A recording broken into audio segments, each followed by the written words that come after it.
हर्ष का आज जन्मदिन है। वह कुछ समय पहले ही लंदन से वापस भारत आया था। उसके आलीशान बंगलों में आज उसका जन्मदिन का भव्य इंतजाम किया गया था। उससे मिलने बड़े से बड़े लोग आए हुए थे। हर्ष भले ही लंदन में पला बड़ा हो, पर वह अपने देश और अपनी संस्कृति से हमेशा जुड़ा रहता है। शाम का समय था। सभी हर्ष को उसके जन्मदिन की बधाई देने के लिए उसका इंतजार कर रहे थे। तभी वहाँ पर हर्ष की एंट्री होती है। पार्टी में उपस्थित सभी लोग हर्ष को देखकर खुश हो जाते हैं। हर्ष दिखने में बहुत स्मार्ट था। उसके चेहरे से किसी की निगाहें हट नहीं पा रही थी। सभी लोगों ने हर्ष को विश करते हुए उससे उसके विवाह की बात करने लगे। हर्ष के दोस्त उससे बोलते हैं, हर्ष अब तो तुमको शादी कर लेनी चाहिए। पार्टी में देखो कितनी लड़कियां आई है, किसी एक को पसंद कर लो। हर्ष अपने दोस्तों की बातों को सुनकर मुस्कुरा देता है। पार्टी खत्म हो जाती है और सभी लोग अपने अपने घर चले जाते हैं। हर्ष जब अपने कमरे में जाता है तभी उसकी माँ आती है और बोलती है, बेटा पार्टी में सभी लोग तुम्हारे विवाह की बात कर रहे थे, तुमको कोई लड़की पसंद है तो बताओ। हर्ष ने कहा, नहीं माँ, मुझे अभी शादी नहीं करनी है, ऐसे भी कोई लड़की पसंद आनी चाहिए। हर्ष बहुत कम समय में अपने शहर में काफ़ी नामी बन चुका था। एक दिन वह अपने पिता के साथ शहर के सबसे बड़े बिजनेसमैन रामेश्वर सिंह के घर जाता है, जिनका टेक्सटाइल का बिजनेस है, जो उसके पिता के परम मित्र भी है। रामेश्वर उन्हें देखते ही बोलते हैं, आओ दोस्त, कैसे आना हुआ। हर्ष के पिता बोलते हैं, रामेश्वर तुम तो मेरे बेटे से पार्टी में मिल ही नहीं पाए थे, यह मेरा बेटा हर्ष है। रामेश्वर उसे देखते ही बोलते हैं, इसे कौन नहीं जानता है इस शहर में, इतनी कम उम्र में इतना तरक्की करना आम बात थोड़ी होती है। तभी हर्ष की मुलाकात रामेश्वर जी की बेटी मीना से होती है। मीना हर्ष से कहती है कि चलो मैं तुम्हें अपना घर दिखाती हूँ। हर्ष और मीना एक दूसरे के साथ समय गुजारने लगते हैं। बात करने के दौरान मीना हर्ष से कहती है कि हर्ष तुम चलो मेरे कमरे में बैठो, मैं थोड़ी देर में आती हूँ। जब हर्ष मीना के कमरे को देख रहा होता है तभी वहाँ पर मीना आती है तो हर्ष उसे देखकर सरप्राइज्ड हो जाता है और कहता है कि थोड़ी देर पहले तो तुमने कुछ और पहना था और अभी कुछ और पहनकर आई हो, इतनी जल्दी ड्रेस चेंज करने का मतलब क्या है। तभी वो बोलती है कि मैं मीना नहीं, उसकी छोटी बहन रीना हूँ, हम दोनों बहनें ट्विंस हैं, दिखने में बिल्कुल एक जैसे ही लगते हैं। हर्ष को यह सुनकर बहुत ही आश्चर्य होता है। दोनों बहनों में डिफरेंस करना मुश्किल था। उसे रीना से बात करके काफ़ी अच्छा लग रहा था। रीना के व्यवहार और विचार से काफ़ी इम्प्रेस हो गया था।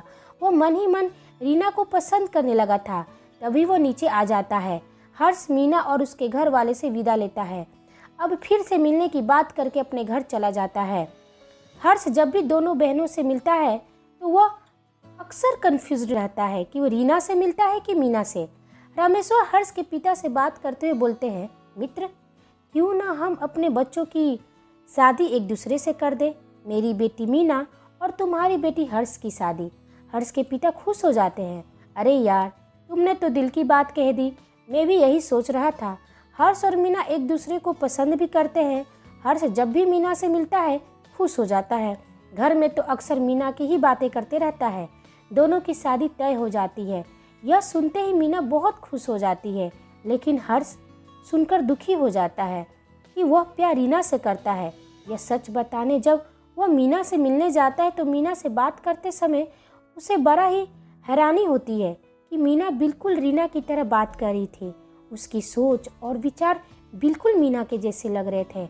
हर्ष सोचता है कि इतने दिनों से वो मिल किससे रहा है, ये दोनों बहनें ने मुझे कंफ्यूज कर दिया है। हर्ष मीना से कहता है, तुम मीना हो या रीना हो। मीना हर्ष से पूछती है, ये कैसा सवाल है, मैं मीना हूँ और यह रीना कौन है। हर्ष कहता है, तुम कैसा सवाल कर रही हो मीना, रीना तुम्हारी छोटी बहन है जिससे मैं प्यार करता हूँ। मैं और रीना एक दूसरे से प्यार करते हैं, लेकिन मैं जब भी उससे मिलता था वो हमेशा घर से बाहर ही मुझे मिलते आई है और उसने तुम्हें और तुम्हारे परिवार से कुछ भी कहने से मुझे मना किया था।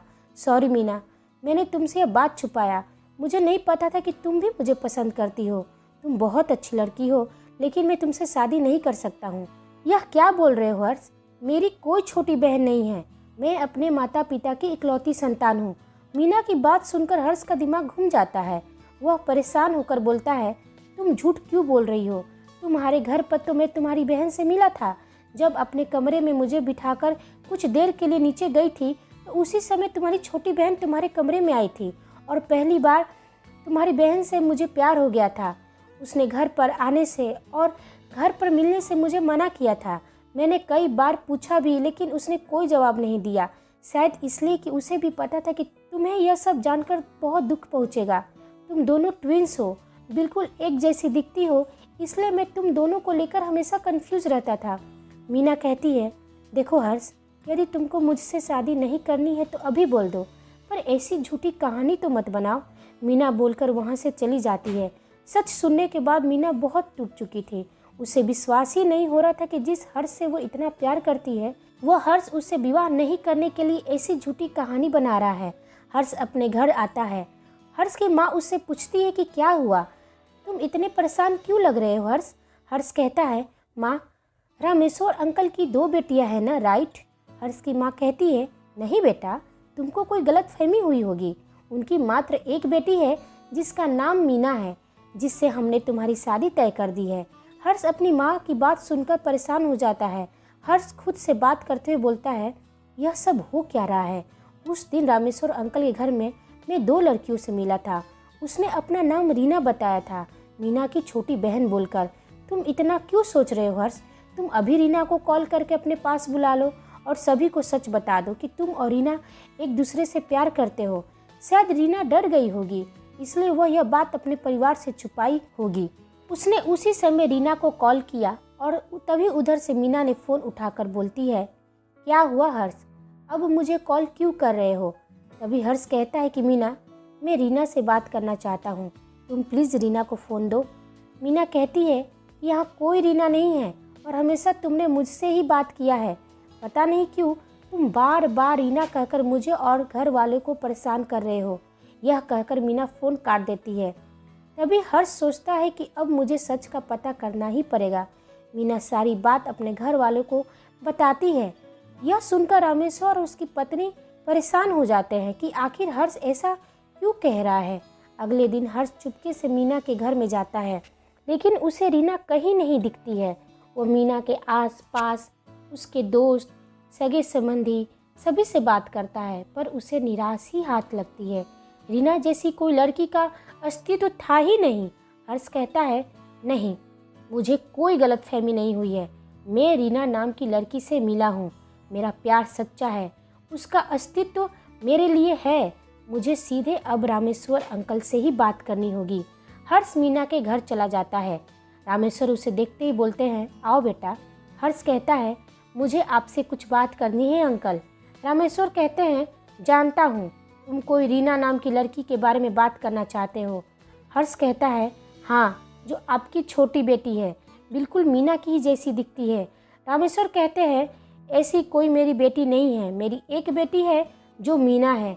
हर्ष जोर जोर से रीना को आवाज़ देने लगता है, पर उसे रीना की कोई आवाज़ नहीं आती है। यह देखकर रामेश्वर कहते हैं, देखो हर्ष, अपने पागलपन का इलाज कराओ, यहाँ तमाशा मत बनाओ, चले जाओ यहाँ से। हर्ष वहाँ से गुस्से में चला जाता है। मीना यह सब देखकर दुखी हो जाती है। वो हर्ष से बहुत प्यार करती थी। वो हर्ष से मिलने जाती है और उससे कहती है, हर्ष, तुम सारी बातें भूलकर मेरे साथ एक नई ज़िंदगी की शुरुआत क्यों नहीं करते हो? मैं तुमसे बहुत प्यार करती हूँ, तुम्हारे साथ अपनी पूरी ज़िंदगी जीना चाहती हूँ। हर्ष उससे कहता है, मीना, मुझे माफ़ कर दो, मैं सिर्फ रीना से प्यार करता हूँ। कोई मेरी बात पर विश्वास करे या ना करे, मैं रीना को ढूंढ कर रहूँगा। मीना को हर्ष का यह विश्वास देखकर उसे बहुत ही अजीब लगता है। वो सोचती है कि कहीं हर्ष सही तो नहीं बोल रहा है। हर्ष को मेरी जैसी लड़की मेरे ही घर में कैसे मिल गई? हम सब क्यों नहीं देख पाए उसे? मीना ने सोचा कि एक बार उसे अपने प्यार के लिए मुझे हर्ष पर भरोसा करना चाहिए। मीना हर्ष के साथ मिलकर अपने घर में रीना के बारे में ढूंढने की शुरुआत कर देती है, पर मीना को कुछ भी रीना के बारे में हाथ नहीं लगता है। हर्ष और मीना यह सोचकर परेशान हो जाते हैं। तभी मीना कहती है, हर्ष, उसने तुमको मेरी छोटी बहन बताया था ना, तो उसके बारे में हमें हॉस्पिटल से ही पता चलेगा, मेरे घर से तो कुछ पता चलेगा ही नहीं। हर्ष को एक उम्मीद की किरण दिखती है। मीना अपनी जन्मपत्री से हॉस्पिटल का नाम पता किया। हर्ष और मीना उस अस्पताल में गए जहां मीना का जन्म हुआ था। हर्ष और मीना नर्स से पूछताछ करते हैं। तभी नर्स बताती है, आप जिस साल की बात कर रहे हैं उस समय का रिकॉर्ड अभी मिलना मुश्किल है। उस समय तो रिकॉर्ड रखना ही मुश्किल था। अभी उस समय का कोई भी दस्तावेज नहीं मिल सकता है। हर्ष पूछता है, कोई तो रास्ता होगा सच पता लगाने का। नर्स बताती है कि हाँ, उस समय डॉक्टर माया थी जो स्त्री रोग विशेषज्ञ थी। अब तो वो भी रिटायर हो गई है, आप उनसे मिल लीजिए। नर्स डॉक्टर माया का एड्रेस देती है। हर्ष और मीना डॉक्टर माया से मिलने उनके घर चले जाते हैं। डॉक्टर माया उन्हें देखकर पूछती है, कौन हैं आप लोग और यहाँ कैसे आना हुआ? हर्ष और मीना अपना परिचय देते हैं। डॉक्टर माया कहती है, आप लोगों को पता क्या करना है? मीना डॉक्टर माया को सारी बात बताती है। डॉक्टर माया कहती है, यह तो 24 साल पुरानी बात है। इतनी पुरानी बात मुझे कैसे याद रहेगी? मैंने कितने बच्चों का जन्म करवाया है, सबको याद रखना मुश्किल है। हर्ष कहता है, मैडम प्लीज़, आप ही हमारी अब आखिरी उम्मीद है। डॉक्टर अपने पास रखी कुछ रिकॉर्ड चेक करती है। उन्हें उस समय मीना के पिता का नाम का रिकॉर्ड मिल जाता है। डॉक्टर माया उस समय का सारा सच हर्ष और मीना को बता देती है। हर्ष और मीना पूरे परिवार वालों के सामने सारा सच बताते हैं। मीना कहती है, पापा बताइए इन सबको, रीना कौन है? वो हर्ष को ही क्यों दिखाई दी? हर्ष कहता है, अब चुप रहने से कोई फ़ायदा नहीं है अंकल, हमें सच पता है। आप अपना सारा सच सभी को बताइए। रामेश्वर अपनी पत्नी से कहता है, मुझे माफ़ कर दो। आज से 24 साल पहले मुझसे बहुत बड़ा पाप हो गया था, जिसका बोझ मैं अपने सीने पर लेकर जी रहा हूँ। मीना की माँ पूछती है, ऐसा क्या है जो इतने साल आपने छुपा कर रखा है हम सबसे? रामेश्वर बताता है, हाँ, हमारी एक और बेटी हुई थी जो बिल्कुल मीना की जैसी थी। मीना के जन्म की कुछ मिनट बाद हमारी दूसरी बेटी ने जन्म लिया था।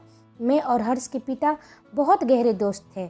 हर्ष का जन्म हुआ तो मुझे भी बेटे की चाहत थी, जो मेरा पूरा व्यापार संभाले, जो मेरा बुढ़ापे का सहारा बने। पर मुझे बेटी हो गई। मैं किसी तरह खुद को संभाल ही रहा था कि दूसरी बार बेटा होगा, मगर तुम्हें फिर से पीड़ा होने लगा। डॉक्टर माया तुम्हारे पास गई। मुझे नर्स ने जब यह कहा कि मुझे फिर एक बेटी हुई है तो मैं गुस्से से पागल हो गया। भगवान को कोसने लगा कि कैसा नाइंसाफ़ी है, पहली बार बेटा नहीं दिया तो दूसरी बार फिर बेटी क्यों दे दिए। मुझे मंजूर नहीं था भगवान का यह नाइंसाफ़ी। मैंने नर्स को कुछ पैसा देकर बच्ची को लेकर वहाँ से चला गया। तुम बेहोश थी और मैं दूर जाकर बच्ची को मंदिर में छोड़ दिया। नर्स ने तुमको यह बता दिया कि बच्चा मारा पैदा हुआ था। इसके बाद क्या हुआ मुझे नहीं पता है। यह बात सुनकर सभी शून्य से हो गए। किसी को यह बात का भरोसा नहीं हो रहा था कि रामेश्वर जैसा व्यक्ति ऐसा घिनौना काम कर चुका है। तभी एक तेज आवाज़ आती है, आपने ऐसा क्यों किया पापा मेरे साथ? सभी के सामने रीना खड़ी थी। आपके मंदिर में छोड़ देने के बाद मैं वहीं मर गई थी। भला एक बच्ची अपनी माँ के दूध के बिना कितनी देर जीवित रह पाती? यह सुनकर सभी की आंखों में आंसू आ गए थे। रीना पूछती है, गलती भगवान ने किया तो सज़ा मुझे क्यों दे दिए? आपने एक बेटे की चाह के लिए मुझे मार दिया। यदि किसी को 2 बेटा हो जाए तो सही बात है, फिर 2 बेटियां किसी को क्यों नहीं चाहिए? 2 बेटे होंगे तो सही होता, 2 बेटियां क्यों नहीं हो सकती है पापा? मुझे आपसे जवाब चाहिए। रामेश्वर उससे कहता है, मुझे माफ़ कर दो बेटा, मुझसे बहुत बड़ा गुनाह हो गया था। मैं गुस्से में स्वार्थी बन बैठा था। मीना पूछती है, तुम इतने साल हम सबको सच्चाई क्यों नहीं बताई? हर्ष को ही क्यों चुना? रीना मीना से कहती है, हर्ष को मैंने इसलिए चुना था क्योंकि इस घर में मुझे किसी पर भरोसा नहीं था। जब खुद का बाप ही इतना घिनौना काम कर सकता है तो भला एक बेटी किसी और पर कैसे भरोसा कर सकती है? इसलिए रीना बनकर हर्ष के सामने आई थी ताकि हर्ष मेरा सच सभी के सामने ला सके। रीना अपने पापा से कहती है, पापा, माता पिता हम नहीं चुनते, फिर माँ बाप औलाद क्यों चुनना चाहते हैं? एक बार अपनी बेटी पर भरोसा तो करते, मुझे भी काबिल बनने का मौका तो देते, मैं भी आपका बेटा बन जाती। बेटा चाहना गलत नहीं है, पर उसके लिए बेटियों को मार देना यह सही नहीं है और ना ही माफ़ी के काबिल है। मुझे मारने के बाद क्या आपको बेटा हुआ? नहीं हुआ ना, क्योंकि भगवान भी इस गुनाह के लिए किसी को माफ़ नहीं करता है। मीना अपने पापा से कहती है, आपको आपके कर्मों की सज़ा मिलनी चाहिए। रीना कहती है, नहीं दीदी, बेटी कभी अपने माता पिता से नफरत नहीं कर सकती है। मुझे सज़ा देना होता तो वह काम मैं बहुत पहले ही कर चुकी होती। माँ बाप बेटी से प्यार करे या ना करे, बेटी हमेशा उनसे प्यार करती रहेगी। हर्ष, तुम्हारा बहुत बहुत धन्यवाद। दीदी तुमसे बहुत प्यार करती है, उनके रूप में तुम मुझे हमेशा ही पाओगे। यह कहते ही रीना की आत्मा मुक्त हो जाती है। रामेश्वर अपनी इच्छा से खुद को कानून के हवाले कर देता है। हर्ष और मीना की शादी हो जाती है। दोस्तों, उम्मीद करती हूँ कि आपको ये मेरी नई कहानी पसंद आई होगी। यदि आपको यह कहानी पसंद आई है तो प्लीज़ वीडियो को लाइक करें और चैनल पर नए हैं तो चैनल को सब्सक्राइब करें और नोटिफिकेशन बेल दबाना ना भूलें ताकि मेरी नई वीडियो का अपडेट पहले आपको मिल सके। मेरी कहानी को सुनने और देखने के लिए आप सभी को धन्यवाद।